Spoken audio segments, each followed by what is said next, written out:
చెప్పుకుందాం. హల్లెలూయా. రాత్రి కాల సమయంలో దేవుని సన్నిధికి వచ్చిన మీకు అందరూ ప్రభు పేరిట వందనాలు. అందరికీ వందనాలు. పగలంతా కాస్త శారీరకంగా కష్టపడిన రాత్రి కాల సమయంలో దేవుని మందిరానికి రావాలనే ఆశ మీలో దేవుడు కలిగించినందుకు నేను ప్రభువును స్తుతిస్తూ, బిడ్డలారా, రాత్రి కాలమందు దేవుని వాక్య భాగంలో కొన్ని విషయాలు మనం ధ్యానం చేద్దాం. ఎబ్రీ పత్రిక 13వ అధ్యాయము 7వ వచనం.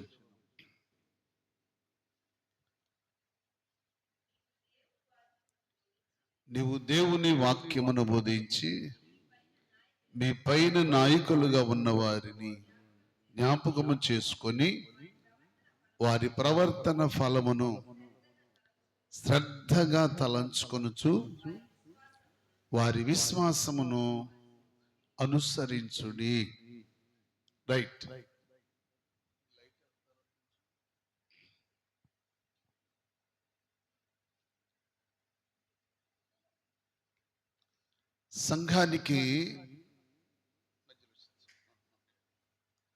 సంఘానికి దైవజనుడు ఒక మాదిరికరంగా ఉండాలని పౌలయ్య ఆ సంఘానికి చక్కని విషయాలు జ్ఞాపకం చేస్తూ ఉన్నాడు. బిడ్డలారా, సంఘము మాదిరి కలిగి ఉండాలి అంటే ఒకటే పౌలయ్య చెప్పే మాట, మీకు పైగా ఉన్న వారి విశ్వాసమును ఏం చేయాలంట? శ్రద్ధగా తలంచుకొనుచు వారి విశ్వాసమును అనుసరించండి. మనం ఎవరిని అనుసరిస్తున్నాం? ఈనాడు చాలా మంది ఈ లోకంలో మనం చూస్తే రకరకాల మనుషులు, రకరకాల పద్ధతులు, రకరకాల విధానాలను అనుసరించే వాళ్ళు చాలా మంది ఉన్నారు. కానీ బిడ్డలారా, దేవుని సన్నిధికి వచ్చే మనము ఎవరిని అనుసరించాలి? ఎవరిని మాదిరిగా పెట్టుకోవాలి? మనకు మాదిరి ఎవరు?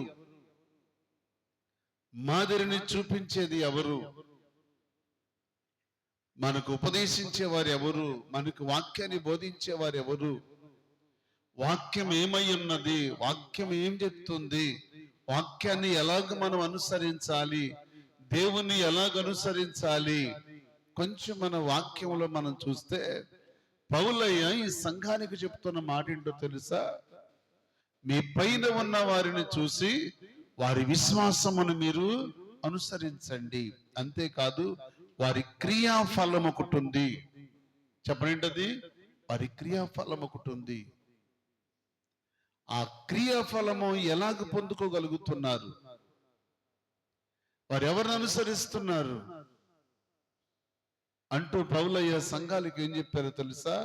నేను క్రీస్తును పోలి నడుచుకొనుచున్న ప్రకారము మీరు నన్ను పోలి నడుచుకోండి. రైట్, మంచిది. సంఘంలో విశ్వాసులు ఉన్నారు, అవిశ్వాసులు ఉన్నారు, పురుషులు ఉన్నారు, స్త్రీలు ఉన్నారు. కానీ బిడ్డలారా, సంఘములో మంచి భక్తి కలిగిన విశ్వాసైనా, విశ్వాసురాలైనా, ప్రార్థనా పరుడైనా, ప్రార్థనా పరురాలైనా, భక్తి కలిగిన వాడైనా, భక్తి కలిగిన స్త్రీ అయినా, దేవుణ్ణి అనుసరిస్తూ క్రీస్తు యేసుకు మాదిరిగా బ్రతుకుతూ, లేదు సువార్త ప్రకటిస్తున్న దైవజనుడు మాదిరి కలిగి ఉంటే, తన ప్రవర్తన ఫలం బాగుంటే, తన విశ్వాసంలో నమ్మకంగా బ్రతుకుతా ఉంటే మనం మాదిరిగా పెట్టుకోవచ్చు. మీలో భక్తి కలిగిన బిడ్డ ఉన్నారనుకోండి, మీలో విశ్వాసైనా, విశ్వాసురాలైనా, పురుషులైనా, స్త్రీలైనా, ఎవరైనా సరే భక్తిలో విశ్వాసం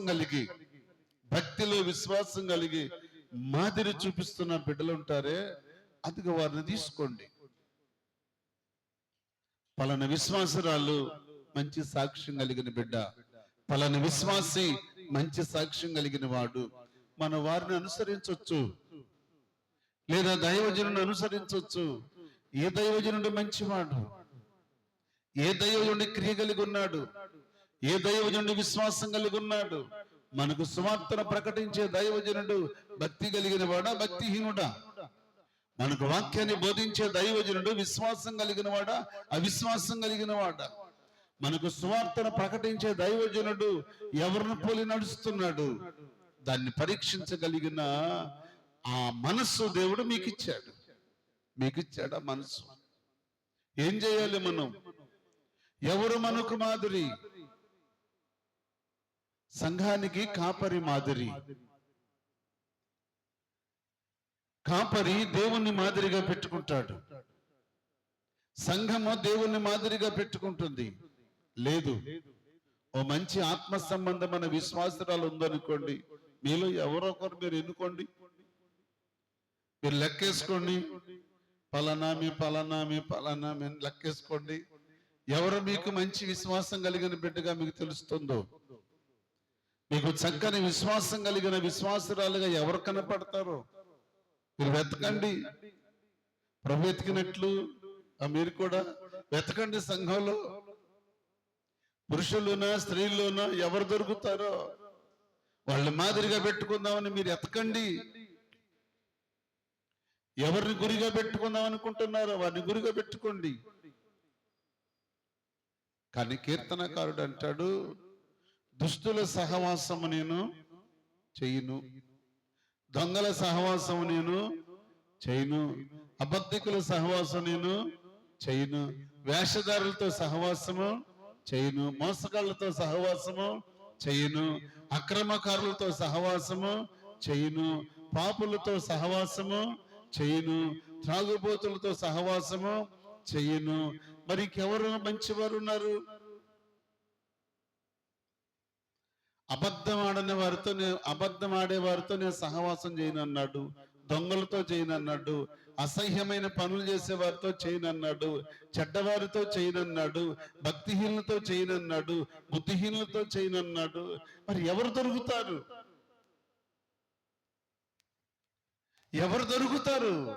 ఆయన సహవాసం చేయటానికి? యోబు అంటాడు, నేను ఆయనతో సహవాసము చేస్తాను. దేవుని స్తోత్రం. నేను నా దేవునితో సహవాసం చేస్తాను. భార్య సహవాసం నాకొద్దు, స్నేహితుల సహవాసం నాకొద్దు, ఇంకొకళ్ళ సహవాసం నాకొద్దు, ఎవరి సహవాసం నేను చెయ్యను. నా సహవాసం ఎవరితోనంటే దేవునితోనే. దేవుని స్తోత్రం. యోబు భక్తుడు తన సహవాసం దేవునితో చేశాడు. కానీ సహవాసం ఎవరితో? నువ్వు ఎవరిని అనుసరిస్తున్నావు? నువ్వు ఎవరిని ఫాలో అవుతున్నావు? నువ్వు ఎవరిని వెంబడించాలనుకుంటున్నావు? నువ్వు ఎవరితో సహవాసం చేయాలనుకుంటున్నావు? బిడ్డలారా, మంచి వారితో సహవాసము చేయవచ్చు. ఎందుకో తెలుసా? మంచివాడు తన పిల్లలను ఆస్తికర్తలుగా చేస్తాడు. దేవుని స్తోత్రం. ఓ తండ్రి మంచివాడైతే, ఓ తల్లి మంచిగా ఉంటే వారి పిల్లలను ఆస్తులకు కర్తలుగా చేస్తారు. దావీదు మంచివాడు, అందుకే దావీదు సొలొమోనుకు ఆస్తులు సంపాదించాడు, ఆప్తులను సంపాదించాడు. కావలసినంత ఆస్తి సంపాదించాడు, కావలసినంత ఆప్తులను సంపాదించాడు. ఆస్తి సంపాదించాడు, ఆప్తులను సంపాదించాడు. మనం ఏం సంపాదించగలుగుతున్నాం? నువ్వేం సంపాదించగలుగుతున్నావు? బిడ్డలారా, విశ్వాసాన్ని సంపాదించుకోవాలి, ఆస్తిని సంపాదించుకోవాలి, ఆప్తులను కూడా సంపాదించుకోవాలి. దేవుని స్తోత్రం. సొలొమోనుకు దేవుడు అప్పగించింది అదే, ఆస్తిని, ఆప్తులను. ఇంకేమో చెప్పాడు? కావలసింది ఏంటండి? కావలసిన భక్తి, విశ్వాసం, ఆస్తి, ఐశ్వర్యం. పిల్లరా, తన పిల్లలకు మనం చెప్పవలసిన సమయం వచ్చినప్పుడు చెప్పాలి. పిల్లలకి దావీదు తన కుమారుడు సొలొమోనుకి ఎప్పుడు చెప్పాడు తెలుసా మీకు? మరణకాలము సమీపించినప్పుడు. రాజుల మొదటి గ్రంథాన్ని మనం చూస్తే దావీదుకు మరణకాలము సమీపించినప్పుడు తన కుమారుని పిలిచి విషయాలని చెప్పాడు. కానీ మనం అట్లా కాదు. మనకన్నీ బాగున్నప్పుడే, అంతా బాగున్నప్పుడే పిల్లలను కూడా కొన్నిసార్లు పిల్లల దగ్గర కూర్చోబెట్టుకుని పిల్లలకి మనం చెప్పాలి. 78వ కీర్తన రాసిన కీర్తనాకారుడు అంటాడు, వారు లేచి వారి పిల్లలకు బోధిస్తారు. నీ పిల్లలకి ఎప్పుడని చెప్పావా కూర్చోబెట్టి? కొంత సమయం పిల్లలకి ఎప్పుడని చెప్పగలిగావా? కొంత సమయం పిల్లలతో మనం తీసుకోవాలి. పగలైనా రాత్రి వేళైనా కొంత సమయం పిల్లలతో తీసుకోవాలి. వారి సహవాసం ఎలాగుంది, వారు ఎవరిని అనుసరిస్తున్నారు, వారు ఎవరిని పోలి నడుస్తున్నారు, వారి నడవడిక ఎలాగుంది, వాళ్ళ ఆలోచన ఎలాగుంది. నిజమే, ఆ తల్లి ఆ పిల్లల యొక్క నడవడికను బాగుగా ఎరిగి ఉంది. మన పిల్లలు ఆల్రెడీ తల్లి అన్ని విషయాల్లో గమనించగలదు. కుటుంబ విషయాలలో పిల్లల పరిస్థితులు, ఆ పిల్లల యొక్క జీవితాన్ని, వాళ్ళ నడవడికని, వాళ్ళ ఆలోచన వెంటనే తెలుసుకోగలిగింది తల్లే. పిల్లల మనసు ఎలాగుంది, వాళ్ళ చూపులు ఎలాగున్నాయి, వాళ్ళ ఆలోచన ఎలాగుంది, వాళ్ళ ప్రవర్తన ఎలాగుంది, వాళ్ళ మాట విధానం, వాళ్ళు ఎవరిని అనుసరిస్తున్నారు, ఏ స్నేహితుడితో నా బిడ్డ స్నేహం చేస్తున్నాడు, ఏ స్నేహితురాలతో నా బిడ్డ స్నేహం చేస్తుంది. బిడ్డలారా గమనించాలి ఎప్పుడు కూడా తల్లిదండ్రులు, మన పిల్లలు ఎవరితో సహవాసం చేస్తున్నారు, మన పిల్లలు ఎవరితో సహవాసం చేస్తున్నారు చాలా జాగ్రత్తగా తెలుసుకోవాలి. ఈ కడవరి దినాల్లో తెలుసుకోవాలి ఎవరితో సహవాసం చేయగలుగుతున్నాడు, మనం ఎవరితో సహవాసం చేస్తున్నాం. మనమైతే మన దేవుడైన యెహోవాను పోలి నడుచుకుంటున్నాం. దేవుని స్తోత్రం. నేను క్రీస్తును పోలి నడుచుకుంటున్నాను. సంఘానికి ఎక్కడికి వెళ్ళినా, సంఘములు ఎక్కడికి వెళ్ళినా, ఏ సంఘములు అడుగుపెట్టినా, ఏ సంఘానికి సువార్త బోధించినా, ప్రతి సంఘములు 14 సంఘాలలో ప్రతి స్థలములో కూడా పౌలయ్య సంఘానికి చెప్పింది ఏంటో తెలుసా? నేను క్రీస్తుని పోలి నడుచుకొనుచున్న ప్రకారం మీరు నన్ను పోలి నడుచుకోండి. పౌలయ్య మాదిరి చూపించాడు సంఘానికి, మాదిరి చూపించాడు సంఘానికి. నన్ను పోలి నడవండి అంటే ఎంత ధైర్యంగా చెప్పగలుగుతున్నాడు. సంఘం ముందు నిలబడి నన్ను పోలి నడవండి అని చెప్పడానికి పౌలయ్య ఎక్కడ కూడా భయపడలేదు, సందేహించలేదు. ఎందుకో తెలుసా? పౌలయ్య సంఘాన్ని దేవునిలో నడిపించాడు, ఖండించాడు, గద్దించాడు, బుద్ధి చెప్పాడు. ఈ రోజున గద్దిస్తే, ఈ రోజున ఖండిస్తే, ఈ రోజున బుద్ధి చెప్తే ఇక మరలా వచ్చే వారం నేను మందిరానికి రాను. నన్నే టార్గెట్ చేశాడు పాస్టర్ గారు, నన్నే అంటున్నాడు, ఈ మాట నాదే, ఈ మాట నాదే, ఈ మాట నాదే. ఒకవేళ నువ్వు సరి చేసుకోరాదు? ఆ మాట నీకు వచ్చినప్పుడు నువ్వు సరి చేసుకోరాదు? ఎందుకు సరిపెట్టుకుని దులుపుకొని తిరుగుతావు జీవితాన్ని? సరి చేసుకో. నాతో మాట్లాడుతున్నాడు దేవుడు, నాతో మాట్లాడుతున్నాడు దేవుడు, నాతో మాట్లాడుతున్నాడు దేవుడు. ఈరోజు నన్ను సరి చేసుకోమంటున్నాడు. నేను సరి చేసుకోవాలి. సరి చేసుకోకపోతే ఏమైపోతాను? నా బ్రతుకును సరిదిద్దుకోకపోతే నేనేమైపోతాను? నా జీవితం ఏమైపోద్దు? దేవుని పిల్లలకి భయం ఉండాలండి, భయం ఉండాలి. అందుకే కీర్తనకారుడు అంటాడు, మీరు భయమునంది పాపము చేయకూడదు. దేవుని పిల్లలు చాలా విశ్వాసం కలిగి, ఒకప్పుడు విశ్వాసములో బలంగా ఉండలేక మతాచారంలో పడి, మతంలో ఉండి, ఆ మతం అనే కళ్ళుతో బ్రతికాం మనం. బిడ్డలారా, ఆ మతం అనే కన్నులకున్న పొరలు రాలిపోయాయి. దేవుని స్తోత్రం. ఆ ముసుగు తొలగిపోయింది. ఆ ముసుగులో బ్రతికాం, మత ముసుగులో బ్రతికాం. ఆల్రెడీ అందరూ మతం అనే ముసుగులో బ్రతికిన వాళ్ళమే. ఎప్పుడైతే నీ జీవితంలో ముసుగు తొలగిపోయిందో, నా జీవితంలో ముసుగు తొలగిపోయిందో, అప్పుడు దేవుని యొక్క కృప ఏంటో, కలువరి సిలువలో ఆయన పడిన శ్రమ ఏంటో, ఆయన పొందిన గాయాలేంటో అప్పుడు ఈ కళ్ళకు కనిపించాయి. ముసుగులో ఉన్నవాడికి ఏమీ తెలియదు. ముసుగులో బ్రతికినంత కాలం వినటానికి చెవులు ఉంటాయి కానీ చూడటానికి కన్నులు ఉండవు. కానీ బిడ్డలారా, శిష్యులు అంటారు, మా కళ్ళు దేన్ని చూశాయో, మా చెవులు దేన్ని విన్నాయో, మా చేతులు దేన్ని తాకి చూశాయో, మేము విన్న వాటిని కన్న వాటిని చెప్పకుండా ఉండలేము. దేవుని స్తోత్రం. అంతే. వాక్యాన్ని మనం వింటున్నాం, చూస్తున్నాం, చదువుతున్నాం, కానీ వాక్యానుసారంగా నడవకుండా, నువ్వు వాక్యాన్ని పోలి నడవకుండా, క్రీస్తుని పోలి నడవకుండా, ఆయన సన్నిధిని అనుసరించకుండా, నీ ముందు భక్తి కలిగిన బిడ్డలుంటే వాళ్ళని మాదిరిగా తీసుకోకుండా, నిన్ను నువ్వే ఆధారం చేసుకుని నిన్ను నువ్వే మోసపోతే ఇంక నీ జీవితం ఏంటి? మారు మనసు లేనప్పుడు అలాగే బ్రతికావు. మారు మనసు పొంది పాపక్షమాపణ పొంది పరిశుద్ధతను కలిగి రక్తములు కడగబడి ప్రభు శరీరము రక్తములు పాలు పొంగులు పొందుతూ కూడా ఇంకా నువ్వు ఆ బళ్ళలోనే చదివితే ఇక నీ జీవితం అంతే. ఇక మారిన దానికి ఏంటి అర్థం? నువ్వు మార్పు చెందని అనడానికి అర్థం ఏంటి? వివాహం అయ్యింది అంటే దానికి అర్థం ఏంటి? గుర్తులు ఏంటి? వివాహమైన స్త్రీకి గుర్తులు ఏంటండి? ప్రాముఖ్యంగా ఎన్నుంటాయి గుర్తులు? అది చెప్పండి.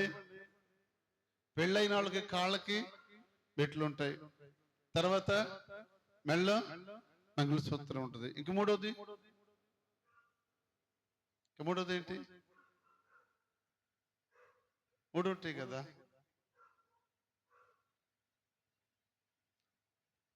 పెళ్లి కానప్పుడు ఏమంటే కాలు పట్టీలు పెట్టుకుంటారు. ఏమా పెట్టుకుంటారు కదా? మెట్లు పెట్టుకుంటారా? పెట్టుకోరు.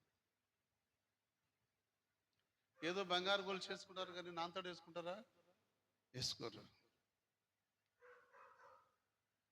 వివాహం అయ్యిందంటే నీ కాళ్ళు మెట్టులు, నీ మెళ్ళలో తాళ్ళు పట్టు కనపడుద్ది. అది గుర్తు. కానీ రక్షణ పొందానో తగ్గడానికి, రక్షించబడిన తర్వాత, నువ్వు మారు మనసు పొందాక రక్షించబడిన తర్వాత నీ రక్షణ గుర్తేంటి? ఎలా తెలుస్తుంది? నువ్వు మారు మనసు పొందాను అంటానికి గుర్తేంటండి? నువ్వు మార్పు చెందిన దానికి గుర్తేంటి? ఒకప్పుడు దొంగలతో సహవాసం చేసాం, ఇప్పుడు చేయట్లేదు. ఒకప్పుడు అబద్ధికులు సహవాసం చేసాం, ఇప్పుడు చేయట్లేదు. ఒకప్పుడు బూతులాడతో సహవాసం చేసాం, ఇప్పుడు అదే వాళ్ళతో సహవాసం చేసావనుకో, రక్షించబడ్డాక మళ్ళీ బూతులాడేవనుకో, నువ్వు మార్పు చెందిన దానికి అర్థం ఏంటి? లేదు. ఈరోజు చాలా మంది బిడ్డలదే, వాళ్ళ నోటికి చిక్కం లేదు, ఏమీ లేదు, మారు మనసు పొందానని చెప్పడమే. ఆ నోటికి అద్దు ఉండదు, పొద్దు ఉండదు. ఎన్ని మాటలైనా మాట్లాడుతున్నారు, ఎన్ని బూతులైనా తిడుతున్నారు, ఎన్ని రకాలుగైనా మాట్లాడుతున్నారు. ఎందుకు? నువ్వు ప్రభు శరీరం ఆ నోటితో తినటం ఎందుకు? ఆ నోటితో ప్రభు రక్తం తాగటం ఎందుకు? ఆ నోటితో స్తుతి చెప్పడం ఎందుకు? ఆ నోటితో పాట పాడటం ఎందుకు? ఆ నోటితో వాక్యం చదవటం ఎందుకు? ఆ నోటితో వర్షిప్ చేయటం ఎందుకు? యాకోబు భక్తుడు అంటాడు, ఒక బావిలో తీపి నీరు చేదు నీరు వచ్చునా? రాదే. ఓ ఆత్మ సంబంధమైన బిడ్డవైతే, నువ్వు క్రీస్తుతో కూడా పాతి పెట్టబడి చనిపోయి తిరిగి లేచిన బిడ్డవైతే, నీ పాతవన్నీ, పౌలు ఏమన్నాడండి? పాతవి గతించెను, ఇదిగో నూతనమైనది.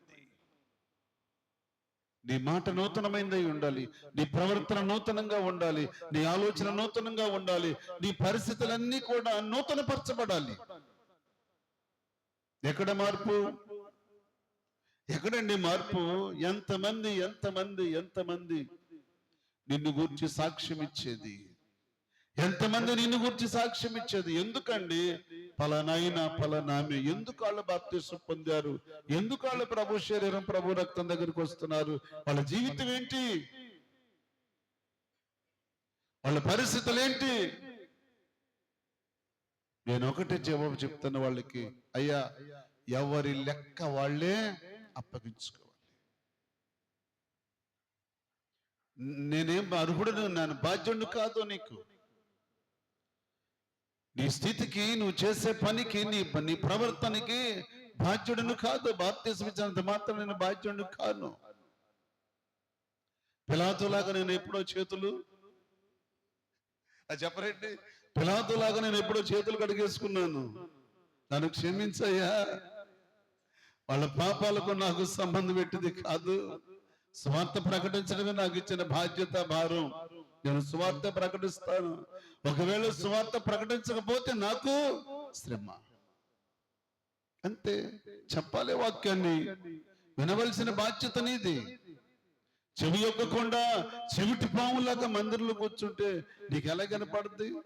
మంత్రగాడు ఎంత మంత్రించినా కొన్ని పాములకి వినపడదంట. ఎందుకని?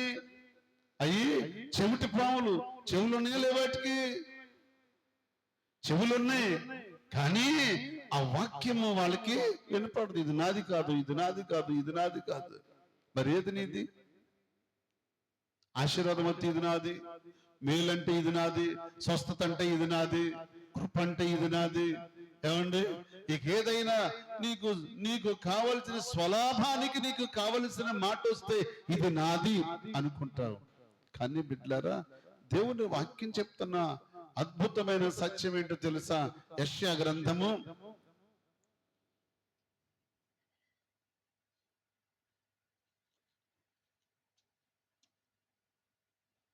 56వ అధ్యాయం మొదటి వచనం చదవమ్మా. యెహోవా ఇలాగు సెలవిచ్చుచున్నాడు, నా రక్షణ వచ్చుటకు సిద్ధముగా ఉన్నది, నా నీతి వెల్లడియగుటకు సిద్ధముగా ఉన్నది. న్యాయ విధిని అనుసరించుడి, నీతిని అనుసరించి నడుచుకున్నది. దేన్ని అనుసరించాలి? నీతిని అనుసరించి నడుచుకోండి. నీతి ఎవరు చెప్పండి? నీతి ఎవరు? దేవుడే. యిర్మీయా ప్రవక్త 6వ అధ్యాయంలో రాస్తూ మార్గములలో నిలిచి చూడుడి, పురాతన మార్గమును గురించి విచారించుడి, మేలు కలుగు మార్గమేది అని అడిగి అందులో నడుచుకోండి. దేవుని స్తోత్రం. ఇక్కడ న్యాయము బట్టి నడుచుకోండి, నీతిని అనుసరించి నడుచుకోండి, మేలైన మార్గాన్ని అనుసరించండి, నడుచుకోండి. మీకు మాదిరి చూపించే వారిని చూసి నడుచుకోండి. మీ పైన ఉన్న వారి విశ్వాసము, వారి భక్తి, వారి ప్రవర్తన ఎలాగుందో చూసి వారిని మీరు ఫాలో అవ్వండి. మరి నువ్వు ఎవరిని ఫాలో అవుతున్నావు? ఎవరిని చూసి? నీ ప్రవర్తన ఏంటి? నీ నడవడిక ఏంటి? నువ్వు ఎవరిని మాదిరిగా పెట్టుకున్నావు? నీ గురి ఎవరు? నువ్వెవరిని గురిగా పెట్టుకుంటున్నావు?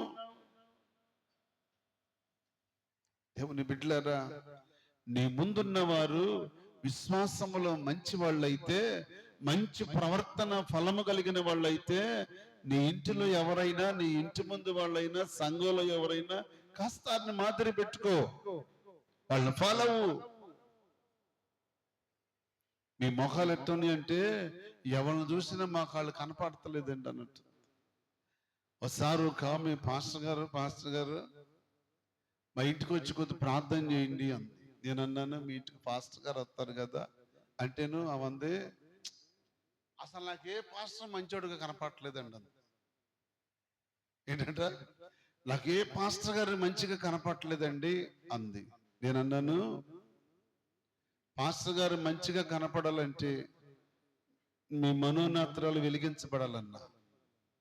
అదేంటండి అందాం, మీ కన్నులు తెరవబడాలి, ముసుగులో ఉన్నారు, అందుకే మీకు ఏ పాస్టర్ గారు మంచోళ్ళగా కనపడలేదు అన్నాను. ఇక అప్పుడు నన్ను కూడా లెక్కేసి ఉంటుంది, ఈయన కూడా ఖండించా కదా, ఈయన కూడా మంచోడు కాదు. అలా ఉంటారు కొంతమంది స్వభావాలు. బిడ్డలారా, బ్రతికినంత కాలం ఒకప్పుడు సగ జీవితం అయిపోయింది, శాశ్వత జీవితం మిగిలింది. ఈ మిగిలిన దాన్నైనా పరిశుద్ధంగాను పవిత్రంగాను క్రీస్తుకు మాదిరిగా పెట్టుకుని ఆయనను పోలి ఆయన నీతిని అనుసరించి నడవటానికి ఇష్టపడండి. బలమైన విశ్వాసం కలిగి భక్తి కలిగి ప్రభువును పోలి నడవకపోతే ఈ మధ్యలో నీ పాపాన్ని, నీ అవిశ్వాసాన్ని, నీ భక్తిహీనతను విడవకుండా నువ్వు అలాగే భక్తిహీనతను అనుసరించి లోకాన్ని అనుసరించి నడుస్తున్నావు అనుకో, నీ చావు ఎప్పుడు వస్తుందో నీకే తెలియదు. అంతే. బ్రతకాలనుకున్నవాడు క్రీస్తు కొరకు బ్రతకండి. అలాగే నేను బ్రతకలేను, నేను పత్యం చేయలేను, నేను ఉపవాసం ఉండలేను, నేను ఇలాగే బ్రతుకుతాను, అలాగే బ్రతుకు.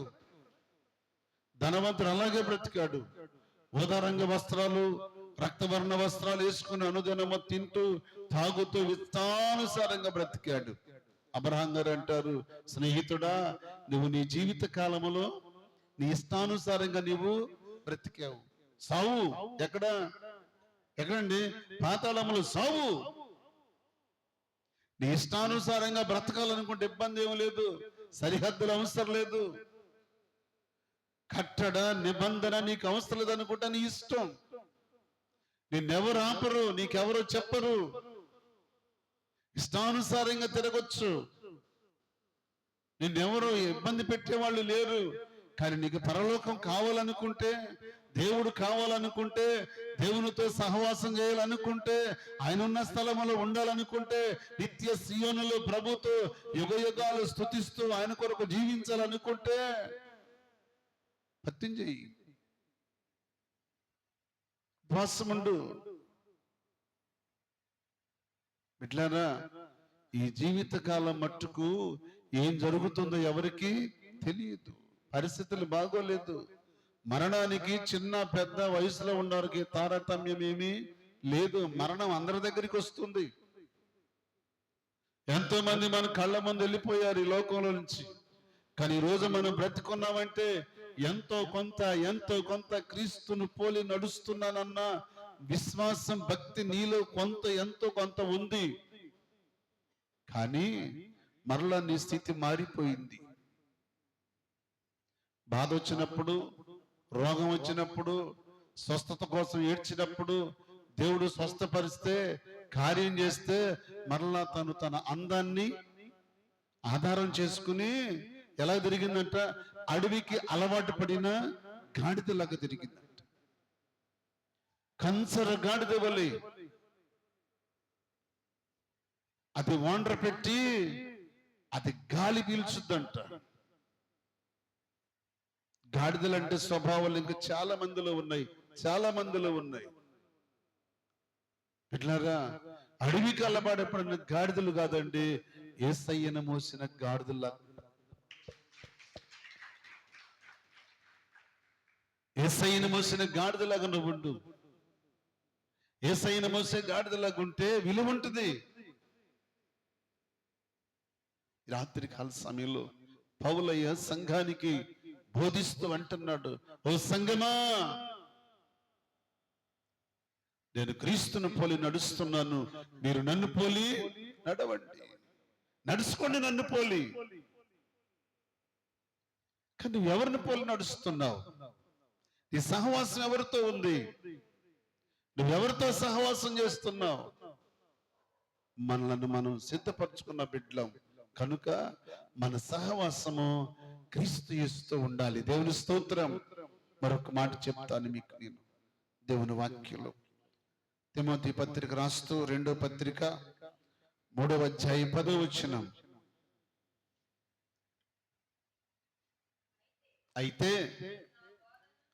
అయితే మీరు నా బోధను, నా ప్రవర్తనను, నా ఉద్దేశమును, నా విశ్వాసమును, నా దీర్ఘశాంతమును, నా ప్రేమను, నా ఓర్పును అంతియోకయలో, నికోనియా, లుస్త్రలో, పట్టణములలో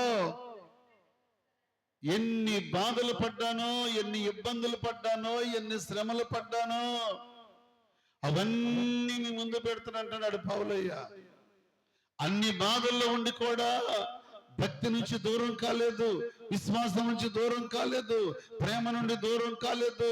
ఎన్ని రకాలుగా ఎన్ని బాధలు, హింసలు, శ్రమలు వచ్చినా పౌలయ్య ఎవరిని పోలి నడుస్తున్నాడు చెప్పండి? క్రీస్తును పోలి. శ్రమలలో క్రీస్తుని పోలి నడుస్తున్నాడు, బాధల్లో క్రీస్తుని పోలి నడుస్తున్నాడు. ఇబ్బందులు, ఇరుకులు, ఎన్ని బాధలు పెట్టారు పౌలైని, అయినా సరే ఆయన ఎవరిని పోలి నడుస్తున్నాడు? దేవుని పోలి నడుస్తున్నాడు. అదే బాధ నీకొస్తే, కష్టం వస్తే ప్రార్థన మానేసి మందిరానికి రాకుండా, సహవాసంలో కూడా ఉండకుండా, నా దేవుడు నాకు ఎందుకు ఎలాగ చేశాడు, దేవుడు నాకు ఎందుకు ఎలాగ చేశాడు, ఎందుకు ఎలాగ చేశాడు అని ఇంట్లో కూర్చుని సనుగుతూ సనుగుతూ గొనుగుతూ సనుగుతూ, నాకే జరగాల, నాకే రావాలా, నాకే బాధ రావాలా, నాకే కష్టం రావాలా. బిడ్డలారా, ఎవరికి కష్టమో, ఎవరికి నష్టమో, ఎవరికి ఇబ్బంది, ఎవరికి ఇరుకు, ఎవరికి శోధన, ఎవరికి బాధ, ఎవరికి నెమ్మది లేకుండా చేయాలో అది కేవలం ఆయనకే తెలుసు. నువ్వెవరు, నేనెవరిని ప్రశ్నించడానికి మనం సరిపోము. ఆయనకి తెలుసు. దేవుని పాదాల మీద పడి ముమ్మారు ఏడ్చి పౌలయ్య అంటాడు, అయ్యా ఈ బాధ నేను భరించలేకపోతున్నానయ్యా, అయ్యా మీ చిత్తమైతే నా ఈ బాధ తీసేయి అని కంటి బాధ నుంచి పౌలయ్య అడిగితే ముమ్మారు ప్రార్థన చేయనిచ్చి ప్రభు అన్నాడు, పౌలా నా కృప నీకు చాలు. ఆ బాధ నీకు ఉండాలి, ఆ కష్టం నీకు ఉండాలి, ఆ ఇబ్బంది నీకు ఉండాలి, ఆ శ్రమ నీకు ఉండాలి. అది నీకు ఉండాలని నీకు ముళ్ళుగా పెట్టే నిన్ను నేనే పంపించింది. పౌలు బ్రతికున్నంత కాలం, చనిపోయేంత హతసాక్షి అయ్యేంత వరకు పౌలయ్య ఆ కంటి బాధ గురించి మరి అన్నాడు దేవుణ్ణి ప్రార్థన చేయలే. మోకాలు నొప్పి, మోకాలు నొప్పి, మోకాలు నొప్పి, నడువు నొప్పి, గుండెల్లో నొప్పి, నడువు నొప్పి, ఎన్నుపూస నొప్పి, తలనొప్పి, ఈ బాధ పోవట్లేదు, ఈ బాధ పోవట్లేదు. బాప్తిసం తీసుకుంటే పోద్దామని తీసుకున్నా అయినా నొప్పులు పోవట్లేదు. బాప్తిసం తీసుకుంటే రోగం పోద్దామని తీసుకున్నా అయినా రోగం పోలేదు. ఈ నొప్పులు పోవట్లేదు, ఈ బాధలు పోవట్లేదు అంటే అది అనుమతించింది ఎవరు చెప్పండి? అనుమతించింది దేవుడే. అనుభవించాలి, మనం అనుమతించినప్పుడు అనుభవించాలి. యోబు బూడిదలు కూర్చుని ఏమన్నాడు తెలుసా? నేను నీతిలో ఉండనన్నాడు. దేవుని స్తోత్రం. ఎక్కడ కూర్చున్నాడు? బూడిదలు, శరీరం అంతా గాయాలుతున్నవాడు బూడిదలో కూర్చుని బూడిద మీద వేసుకుంటే ఎంత ఎంత చమ్మకుంటుందో కదా. అరే కొద్ది చెయ్యి దిగితేనే, నువ్వు అంట్లు తోమేటప్పుడు బూడిద అంటితేనే మంట మంట, సర్ప అంటితేనే మంట, సొప్ప అంటితేనే మంట అంటావే. యోబు తల నుండి అరికాల వరకు గాయాలతో ఉంటే బూడిదలు కూర్చుని బూడిద నెత్తి మీద పోసుకుని ఆ బాధలో ఉండంటాడు, నేను కూర్చున్నది నేతిలో. దేవుని స్తోత్రం. అంటే ఎంత సంతోషం చెప్తున్నాడండి. ప్రార్థన చేసిన పోవట్లేదన్నయ్య ఈ బాధ, ప్రార్థన చేసిన పోవట్లేదు అయ్యగారు ఈ బాధ, ప్రార్థన చేసిన పోవట్లేదంటే అది పోవట్లేదని ఎందుకు పోవట్లేదు? ఎన్ని పోలేదు? నువ్వు దేవుని సన్నిధిలో నీ కోసం ప్రార్థన చేస్తే ఎన్ని పోలేదు, కానీ ఇది ఎందుకు పోవట్లేదు? కారణం ఏంటి? ఒకసారి రంగాపురం నుంచి ఒక ఆయన్ని తీసుకొచ్చారు. ఒక ఆయన తీసుకొచ్చి కూర్చోబెట్టాడు. ఏంటంటే తేలు కుట్టిందని నీటికి అన్నాడు. గడ్డిగా వస్తుంటే తేలు కుట్టింది. మొలగలంపాడు మందిరం కాడ తీసుకెళ్తే పాస్టర్ గారు మరి ఏం చేస్తారో కానీ తగ్గుద్ది అన్నారు. సరే వస్తే అడిగి నూనె వేసి ప్రార్థన చేశాను. ప్రార్థన చేసి కాలు జాడేయమంటే జాడిచ్చాడు 2 సార్లు. దిగిందా అన్న, దిగలేదండి అన్నాడు. మరలా ప్రార్థన చేసి ఎట్టుందన్నా, ఇంకా పైకి వచ్చింది అన్నాడు. సరే తీరా చూస్తే నాకు డౌట్ వచ్చింది. పక్కన ఆయన పిలిచి, ఏమయ్యా ఈయనకి ఏమన్నా అలవాట్లు ఉండయా అన్నాను. ఇటు పీడీ తాగుతాడండి అన్నాడు. జేబులో ఉండయా అని చూడన్నా. చూస్తే బీడీ కట్ట ఉంది జేబులో, దాన్ని తీసి బయట పారేయన్నా. అగిపెట్టి బీడీ కట్ట తీసుకెళ్ళి అక్కడ ఏడ దాచుకొచ్చుకున్నాడు మొత్తం మీద. అప్పుడు మరలా కత్తి ప్రార్థన వేసి నోట్లో నూనె వేసి ఎట్టుందయ్యా అన్నాను. సేల్మండి కాడకు వచ్చేసింది అన్నాడు. ఇక్కడ గగ్గలోకి ఎక్కింది అన్నవాడు సేల్మండి కాడకు వచ్చింది అన్నాడు. మరి ఎట్టుంది అన్నా, నా కుట్టిన కాడకు వచ్చింది అన్నాడు. తగ్గిపోద్దులే అన్నాను. అంటే ఆ రోగం పోవాలంటే ఆడి దగ్గర ఏముంది చెప్పరే? నీలో ఏదో ఉంది. ఒకటి, నీ రోగానికి దానికి ఏదో కనెక్షన్ ఉంది. కనెక్షన్ అది కట్ అవ్వాలి. అడిగి బీడీ కట్ కనెక్షన్ ఉంది కాబట్టి కట్ అయిపోయింది, తగ్గింది. కానీ నీకేం కనెక్షన్ ఉంది? గొడవపడే కనెక్షన్ ఉందా? పోట్లాడే కనెక్షన్ ఉందా? పాపం అనే కనెక్షన్ ఉందా? దొంగతనం అనే కనెక్షన్ ఉందా? అక్రమం అనే కనెక్షన్ ఉందా? బూతులనే కనెక్షన్ ఉందా? ఏం కనెక్షన్ ఉంది నీకు? నీకు దానికి ఏం కనెక్షన్ ఉంది? దాన్ని కట్ చేయి.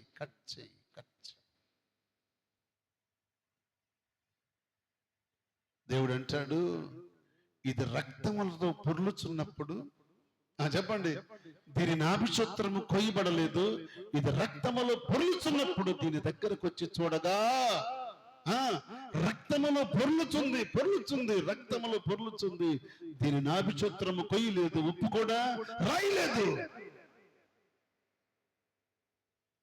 నాభిక్షత్రము కోసి ఉప్పు రాసి స్వస్థపరిచి కడిగి శుద్ధి చేసి అక్కడ పెట్టి యవన ప్రాయం వచ్చినప్పుడు నన్ను గనపరుస్తుంది, నన్ను వెంబడిస్తుంది, నాకు ఇష్టమైన బిడ్డగా ఉంటుందని ఆశపడితే అదేం చేసిందంట చెప్పు? అది తన అందాన్ని ఆధారం చేసుకుని బతికింది. నా దానిగా చేసుకోవాలి, నా బిడ్డగా చేసుకోవాలి, నేను హత్తుకోవాలని ప్రభు ఆశపడితే అది పెరిగి పెద్దదై దాని అందాన్ని ఆధారం చేసుకుని అడవికి అలవాటు పడినా గాడిదలాగా తిరుగుతుంది. రోగరాకేమవుద్ది? కొంతమంది ఎంత రోగం ఉన్నా, ఎన్ని బాధ ఉన్నా, ఎన్ని ఇబ్బందులు ఉన్నా, లోపల పరిస్థితులు ఎట్లా ఉన్నా వాటిని దాచుకుని తిరుగుతారు పైకి బాగానే. కన్నా ప్రభు అంటాడు, అంతరంగమును పరిశోధించువాడను నేనే. దేవుని స్తోత్రం. ఆయన అంతరంగాన్ని పరిశోధిస్తాడు. నీ హృదయపు లోతుల్లో ఏదుందో పరీక్షిస్తాడు. నీ నీ అవయవాలన్నీ పరీక్షించేవాడు ఆయనే. ఎందుకో తెలుసా? అవయవాలు నిర్మించింది ఆయనే.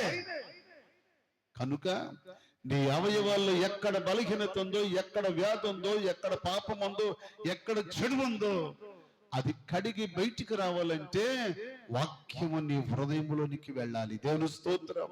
నువ్వు అనుసరించాలి. చెవిటి పావులాగా మందిరంలో ఉంటే కుదరదు. వాక్యాన్ని నువ్వు తీసుకోవాలి. వాక్యాన్ని తీసుకున్నప్పుడే నీ లోపలికి వెళ్తుంది.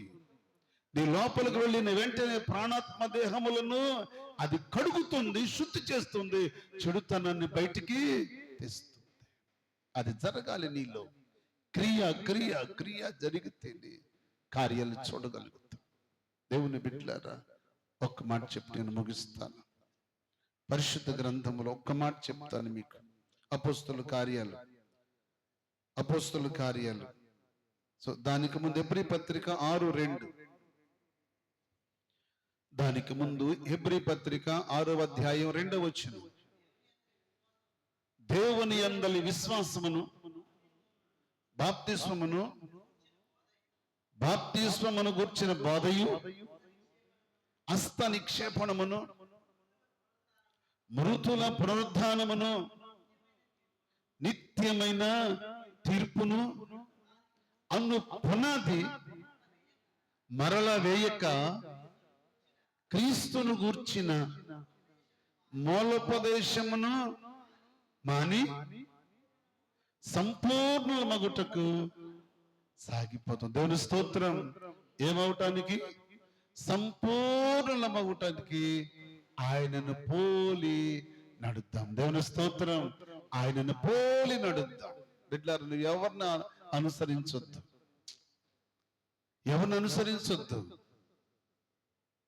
నువ్వు ఎవరిని మాదిరిగా పెట్టుకోవద్దు. ఎవరిలో ఏముందో తెలియదు, పరిస్థితులు ఏంటో తెలియదు. కనుక నిన్ను నీవు మాదిరిగా దేవుణ్ణి గురిపెట్టుకో.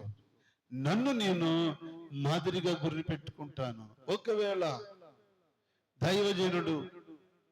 దైవజనుడు యథార్థవంతుడు, దైవజనుడు భక్తి కలిగిన వాడని ఘనురాల్లాగా ఒకవేళ నువ్వు ఎరిగి ఉంటే ఫాలో, నో ప్రాబ్లం.